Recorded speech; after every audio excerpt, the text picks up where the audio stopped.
아멘. 주님을 찬양합니다. 오늘 메시지 5번에 왔습니다. 제가 사도행전 28장 31절 말씀을 읽어드리겠습니다.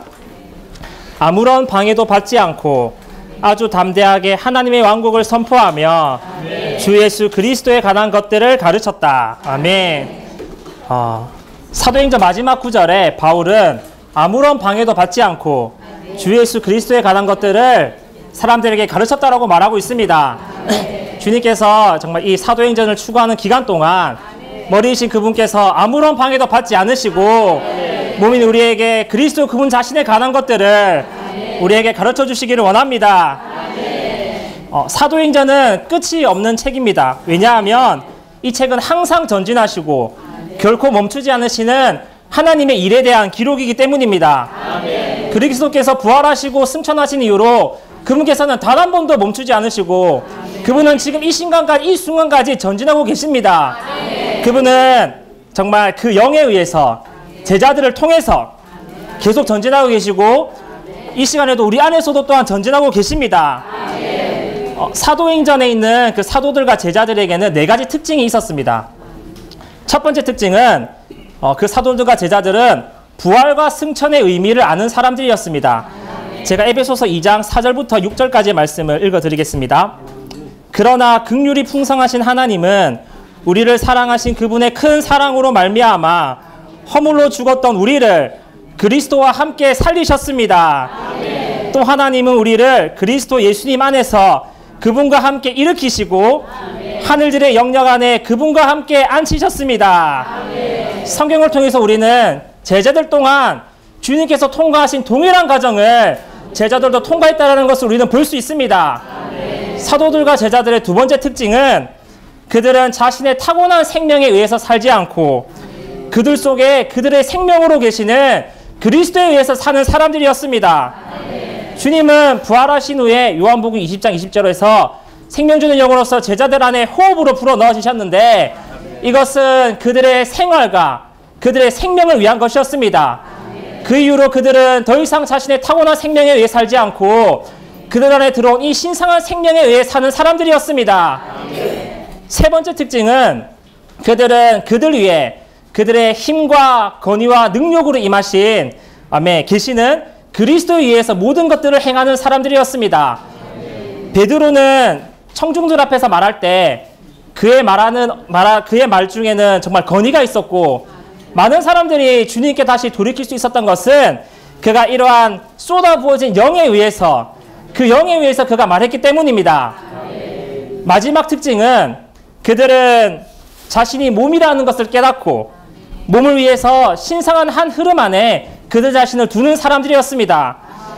그들은 처음에는 누가 더 큰 자가 되느냐 이걸 가지고 다투던 사람들이었고 그리스도의 몸에 대해서는 관심하지 않는 그런 개인적인 사람들이었습니다.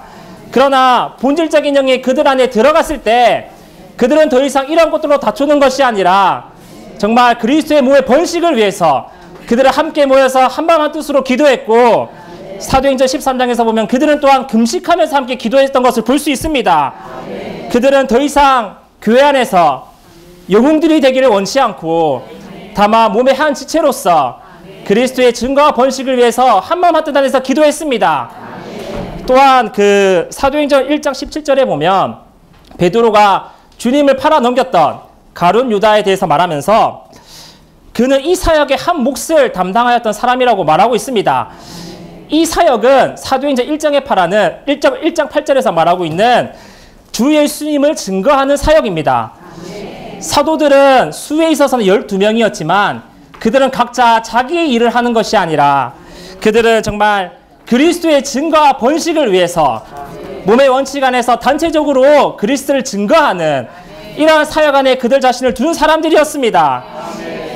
만약 우리가 이들과 마찬가지로 우리도 이러한 4가지 즉 우리가 그리스도께서 부활하셨고 승천하신 것을 알고 우리가 생명이신 그분 그리스도에 의해서 행하고 우리의 능력 되시는 그리스도에 의해서 모든 것을 행할 뿐만 아니라 우리가 몸인 것을 깨닫고 몸 안에서 신성한 한 흐름 안에 우리 자신을 둔다면 이 사도행전은 2000년 전의 사도들만의 이야기가 아니라 바로 우리의 이야기가 될 것입니다.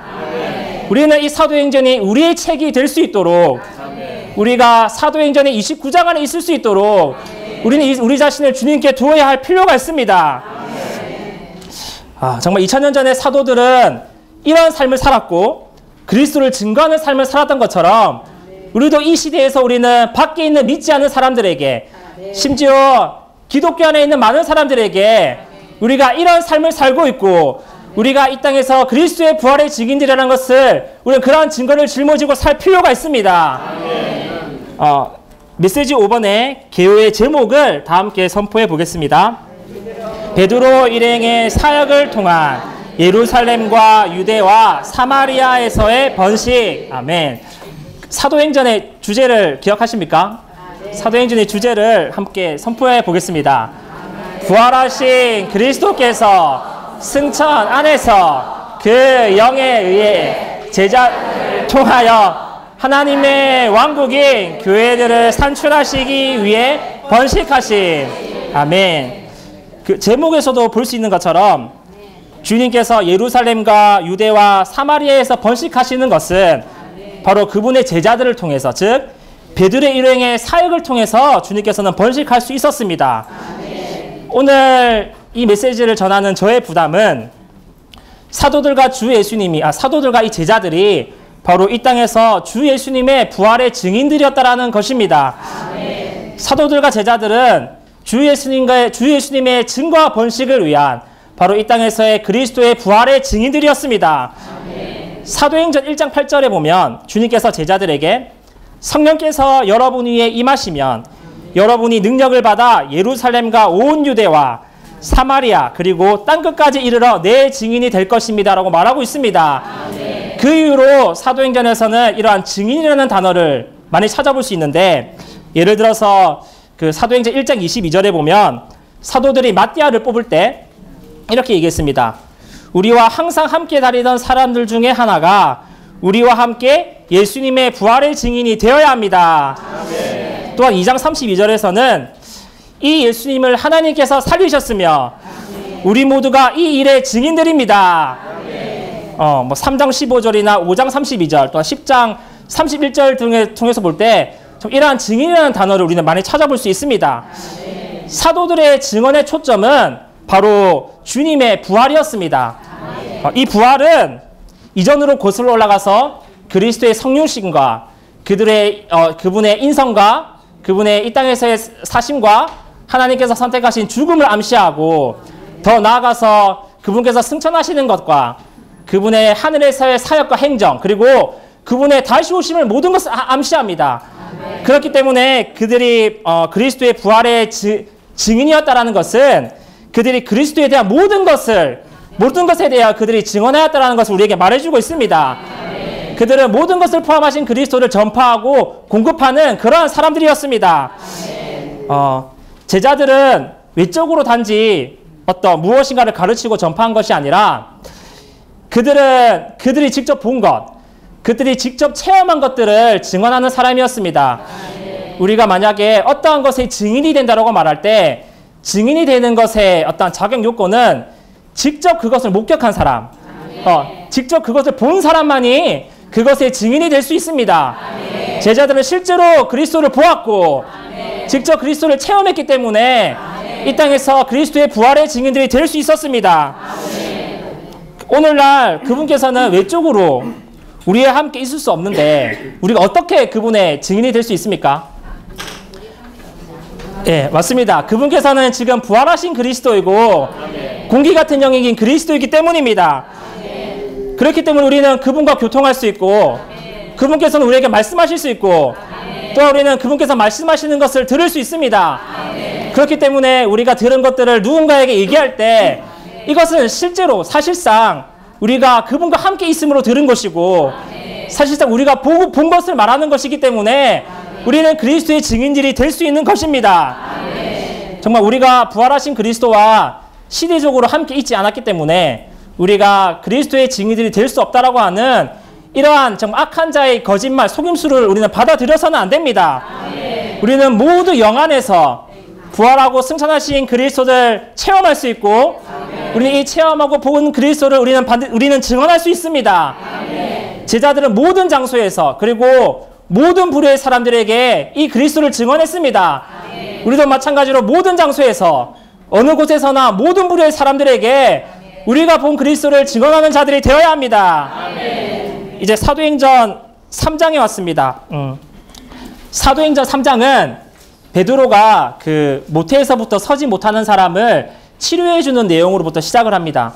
그래서 이전에 제가 사도행전을 읽을 때 이런 사도행전의 성경에서의 위치와 그리고 사도행전의 주제에 대해서 알지 못하고 이 사도행전을 봤을 때 사도행전은 뭔가 교리도 없고 그죠? 진리도 없는 것 같고 차라리 이것을 읽을 시간에 차라리 골로새서나 로마서를 보는 것이 더 낫겠다라고 생각했던 적이 있었습니다.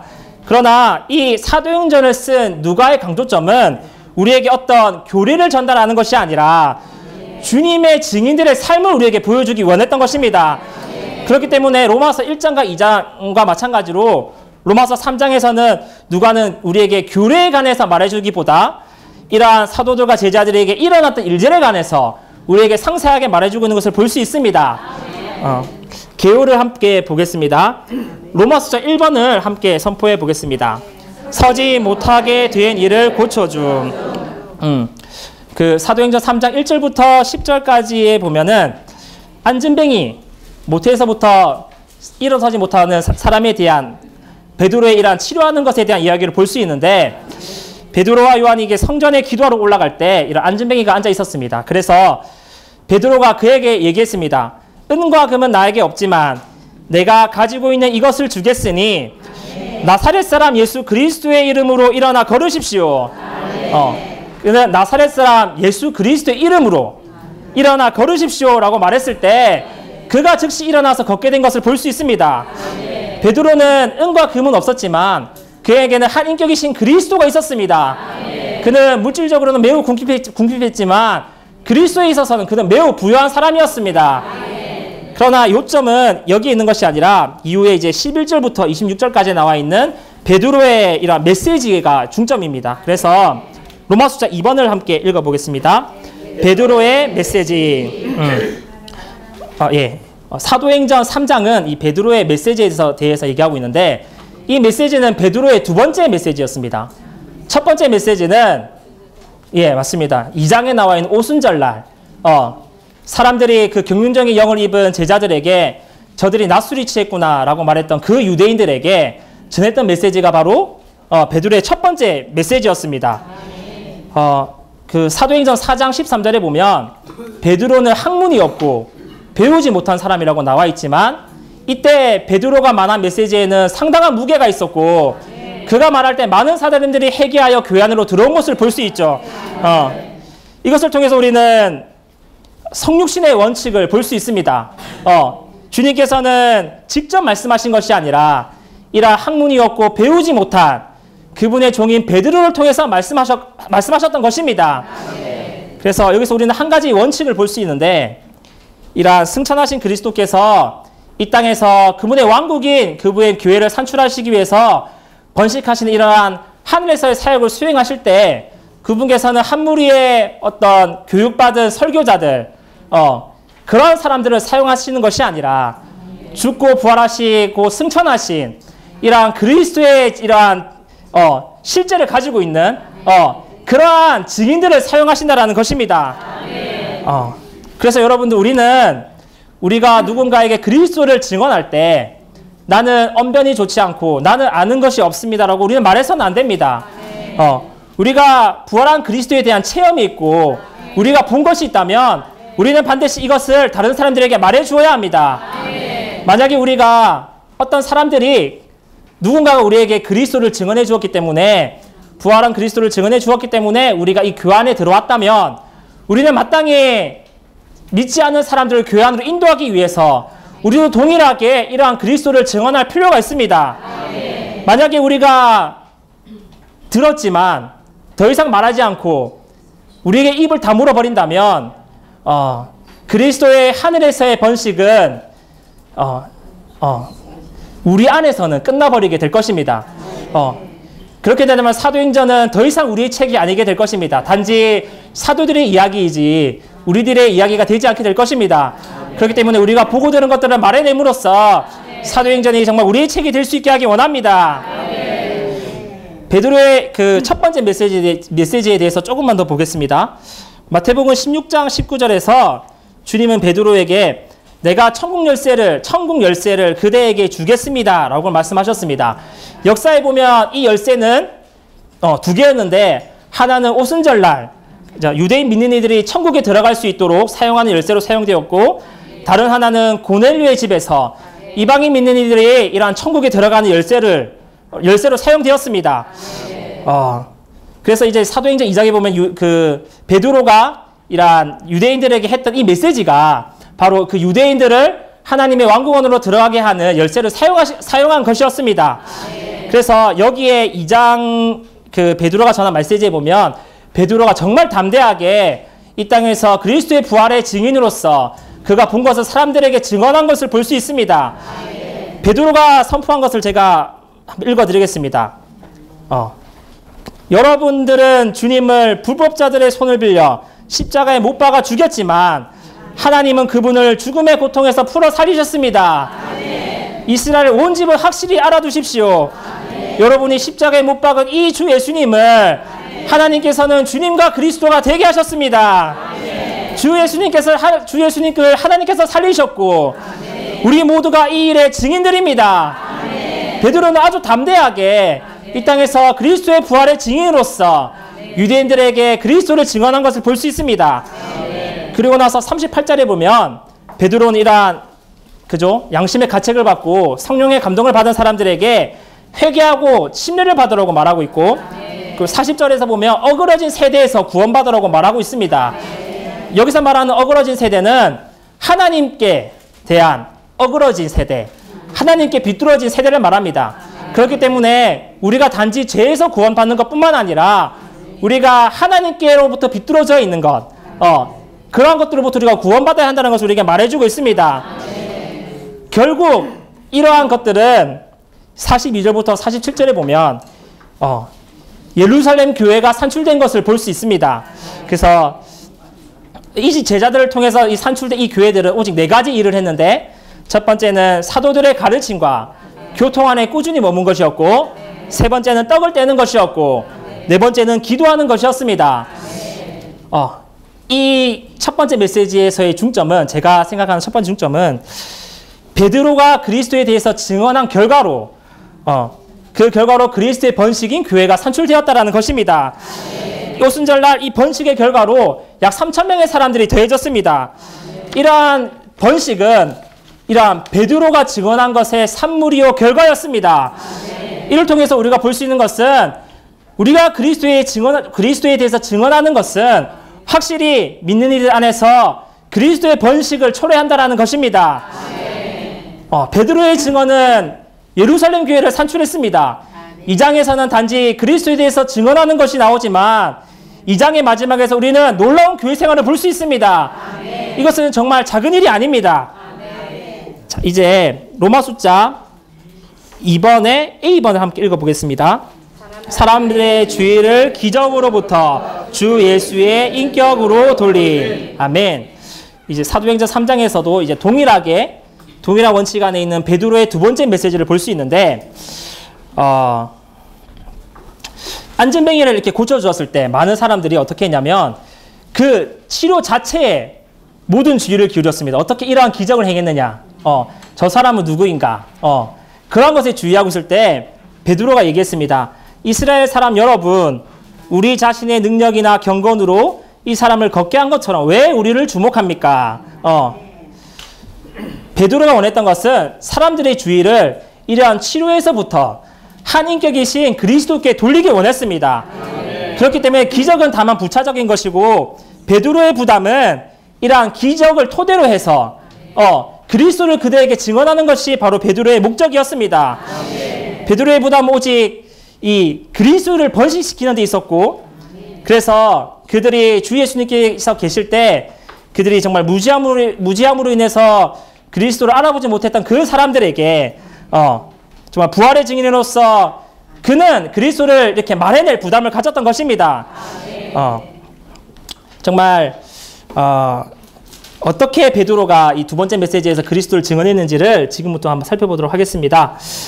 1번을 함께 읽어보겠습니다. 우리 조상의 하나님께서 그분의 종 예수님을 영광스럽게 하심. 아멘. 그 사도행전 3장 13절 말씀을 성경에 있으신 분들은 함께 찾아서 읽어보기 원합니다. 이삭과 야곱의 하나님 곧 우리 조상의 하나님께서 그분의 종 예수님을 영광스럽게 하셨습니다. 여러분은 그분을 넘겨주었고 또 여러분은 빌라도가 그분을 석방해 주기로 결정하였을 때에도 아멘. 빌라도 앞에서 그분을 거절하였습니다. 아멘. 이 마태복음 22장에 보면 이 아브라함과 이삭과 야곱의 하나님이라는 칭호는 바로 이 하나님께서 부활의 하나님이라는 것을 우리에게 말해주고 있습니다.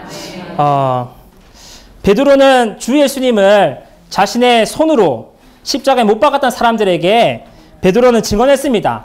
여러분은 주 예수님을 거절했고 심지어 하나님을 위한다는 마음으로 그분을 십자가에 못 박았지만 오히려 부활의 하나님께서는 이 예수님을 부활과 승천 안에서 영광스럽게 하셨습니다. 아멘. 베드로가 이것을 증언했을 때 그들의 이 마음이 얼마나 떨렸을지, 그들의 양심 안에서 얼마나 많은 가책을 느꼈을지 한번 생각해 보기 원합니다. 아멘. 2번을 함께 읽어보겠습니다. 거룩한 분. 3번도 읽어보겠습니다. 외로우신 분. 사도행전 3장 14절 말씀 함께 읽어보겠습니다.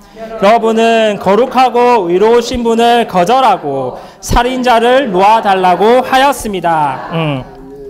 14절에서 베드로는 주 예수님에 대해서 증언할 때 주 예수님께서 거룩하신 분이고 또한 의로우신 분이라고 증언하고 있습니다. 성경에서 말할 때 거룩한 사람이라고 말할 때 이 거룩한 사람은 절대적으로 하나님께 분별되고 절대적으로 하나님을 위하며 절대적으로 하나님과 하나인 사람을 우리에게 말해줍니다.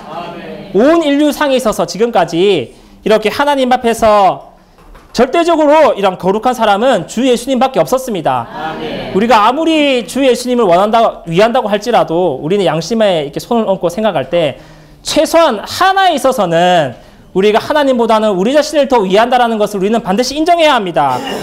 그러나 정말 주님께서는 그분의 온 일생 동안 오직 하나님만을 위하셨고 하나님과 하나인 사람이었습니다. 베드로는 이러한 그리스도를 보았기 때문에 그는 그리스도를 주 예수님을 거룩하신 분이라고 증언할 수 있었습니다. 또한 베드로는 주님을 의로운 사람이라고 증언했습니다. 의롭게 되는 것은 우리가 하나님 앞에서 의롭게 되는 것일 뿐만 아니라 사람들에게 심지어 모든 것에 있어서 우리는 의롭게 되는 것입니다.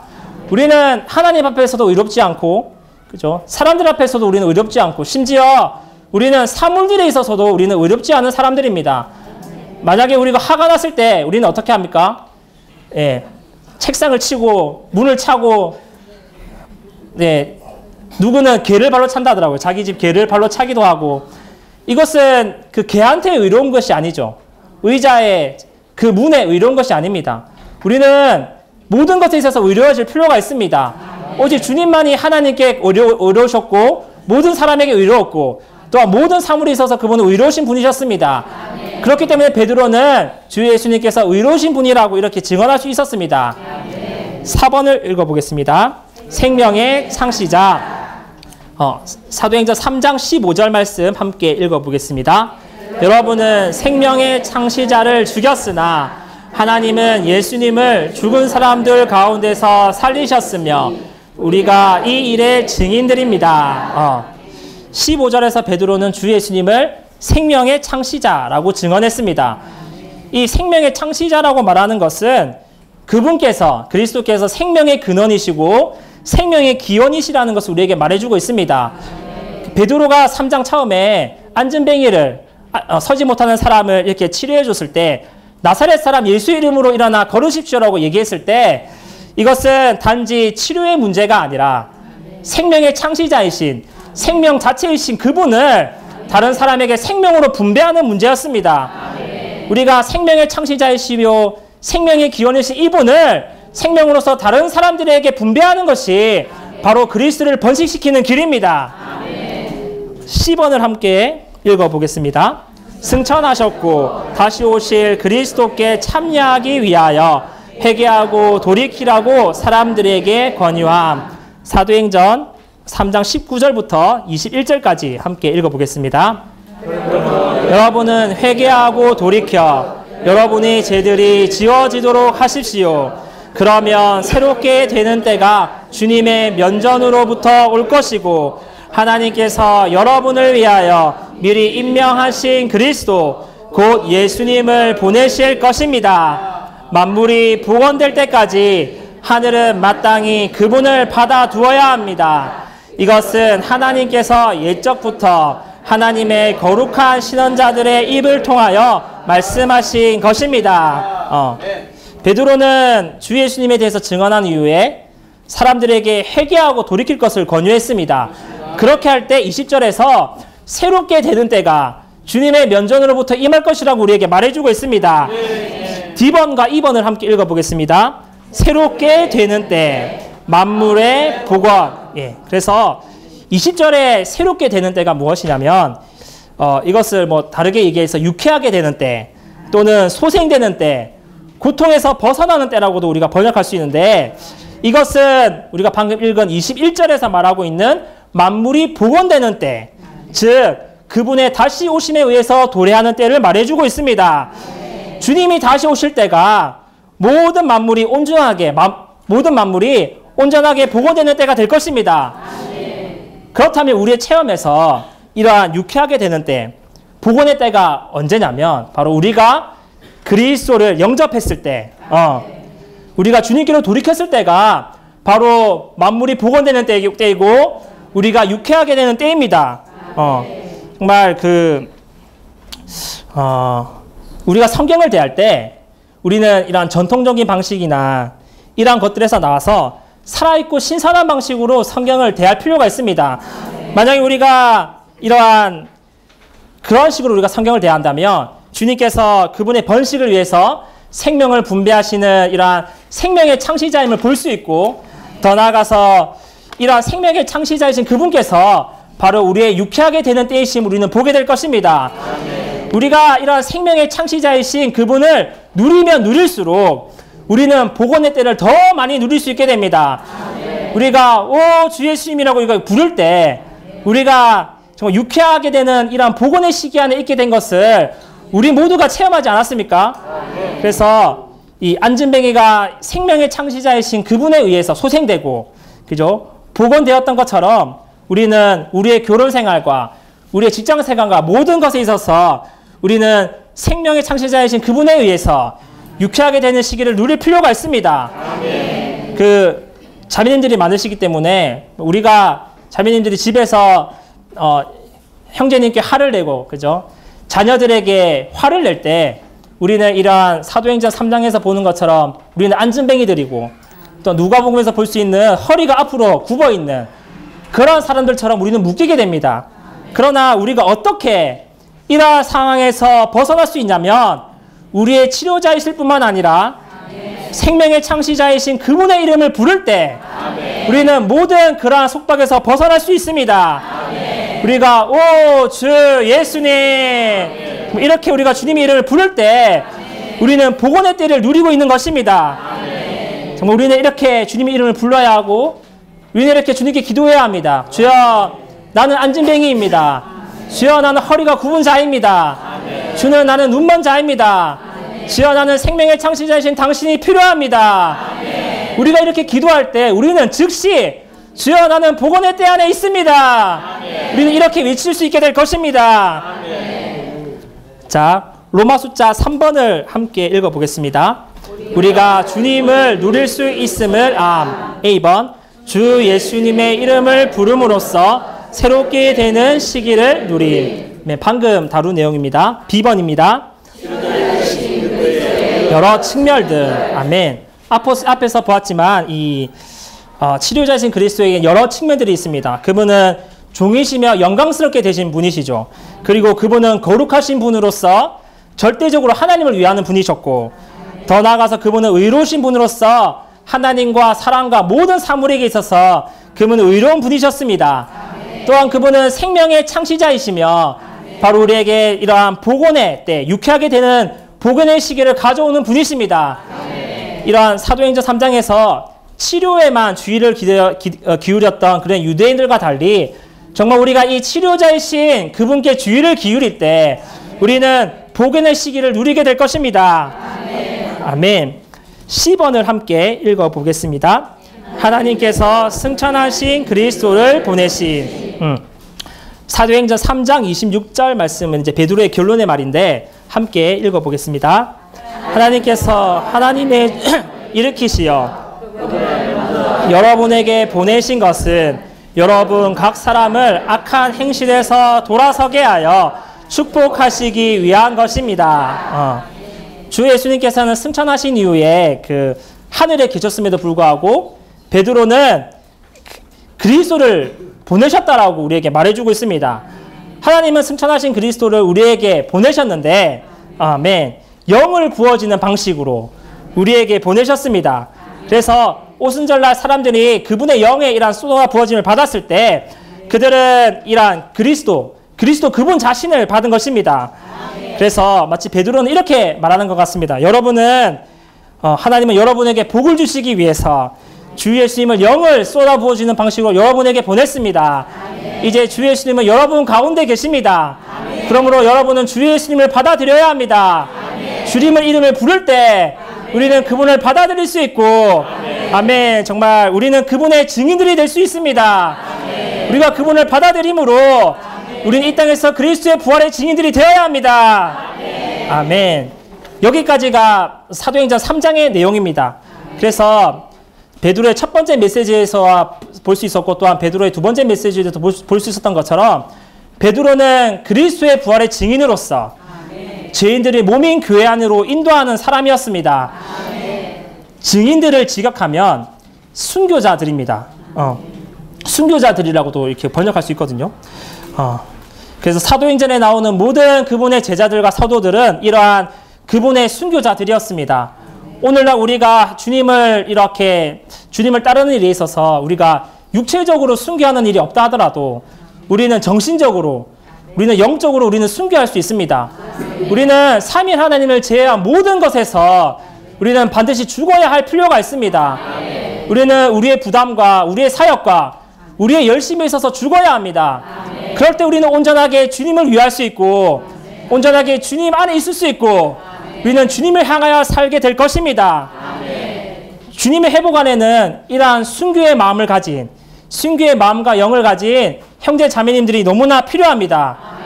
어그러진 이 세대에, 하나님으로부터 어그러져 있는 이 세대에서 두려워하지 않고 담대하게 우리가 보고 들은 것들을 사람들에게 증언하는 이러한 사람들이 너무나 필요합니다. 만약 우리가 잠잠하게 벙어리처럼 있게 된다면 우리는 반드시 패배하게 될 것입니다. 우리는 그리스도의 부활의 증인들로서 영안에서 그분의 순교자들이 될 필요가 있습니다. 우리는 안락한 생활을 위해서 교회 생활 안에 온 것이 아닙니다. 기독교 안에 있는 많은 사람들은 기도를 하는데 그들의 안락한 삶을 위해서 기도하고 있습니다. 그러나 주님께서 우리를 회복 안에 부르신 것은 우리가 편한 삶을 살기 위한 것이 아니라 주님은 순교자들을 얻기 위하셔서 이 땅에서 그분의 부활의 증인을 얻기 위해서 우리를 이 회복 안에 부르셨습니다. 사도행전 7장에 보면 주님의 정말 참된 증인이었던 스데반을 볼 수 있습니다.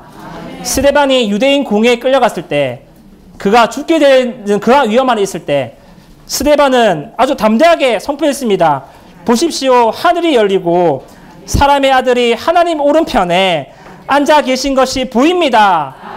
이렇게 얘기했을 때 사람들이 어떻게 했냐면 57절에서 그들이 큰 소리를 지르고 귀를 막고 한마음 한뜻으로 스데반을 밖으로 데려가서 돌로 쳐서 죽였습니다. 정말 스데반은 주님의 참된 증인이었습니다. 주 예수님께서 십자가에서 죽으실 때 그분께서 이렇게 기도하셨죠. 아버지, 저 사람들을 용서하여 주십시오. 스데반이 돌에 맞아 죽을 때 스데반은 기도했습니다. 주님, 이 죄를 그들에게 돌리지 마십시오. 주님이 죽으실 때 또 기도하셨죠. 아버지, 나의 영을 당신의 손에 맡깁니다. 스데반이 죽을 때도 이러한 기도를 했습니다. 주 예수님, 나의 영을 받아주십시오.